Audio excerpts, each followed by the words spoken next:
मित्रांनो, सुरुवातीला हवीशी वाटणारी माणसं नंतर तेच त्यांचा तिरस्कार करायला लागतात. सगळं चांगलं चालू असताना अचानक अशी काही वादळं येतात जे सगळं उद्ध्वस्त करून टाकतात आयुष्याला.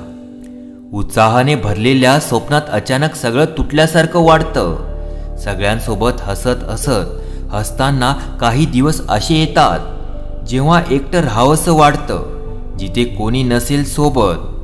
प्रेमाच्या दुनियेत जगत असणारे लोक काही दिवसात प्रेमाचं नाव सुद्धा ऐकल्यावर रागावून जातात. आयुष्य पुढे जात असताना अचानक आपल्याला आयुष्यात नक्की जे काय करायचं आहे ते सोडून आपण वेगळाच मार्ग निवडतो.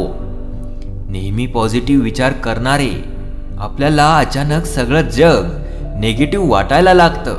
तुम्ही बोलाल, यार हा एवढा नेगेटिव्ह कसा बोलायला लागला अचानक? तर कसं आहे ना, आपण कितीही पॉझिटिव्ह असलो तरी असे काही दिवस येतात आपल्या आयुष्यात जे आपल्याला नेगेटिव्ह विचार करायला भाग पाडतात. जरी आपण खूप पॉझिटिव्ह असलो तरीही.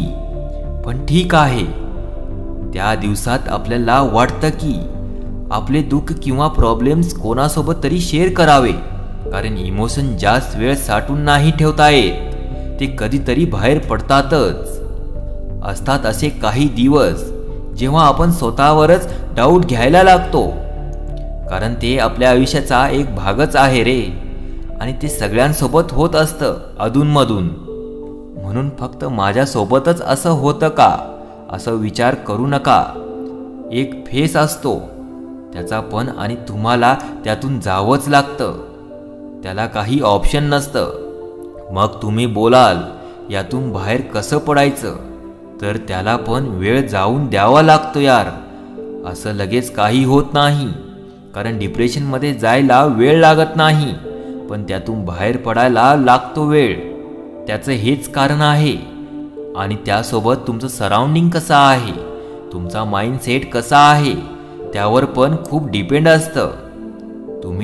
तुम्ही किती लवकर बाहेर येता. मी हे सांगितलं कारण आपल्या सगळ्यांना लाईफमध्ये ह्या फेजमधून जावंच लागतं. मग भलेही तो फेज आता असेल किंवा उद्या, परंतु प्रत्येकाच्या जीवनात असा फेज येतोच. तर मित्रांनो, आजचा हा छोटासा व्हिडिओ तुम्हाला कसा वाटला हे आम्हाला कमेंटमध्ये नक्की सांगा, आणि चॅनलला नक्की सबस्क्राईब करा.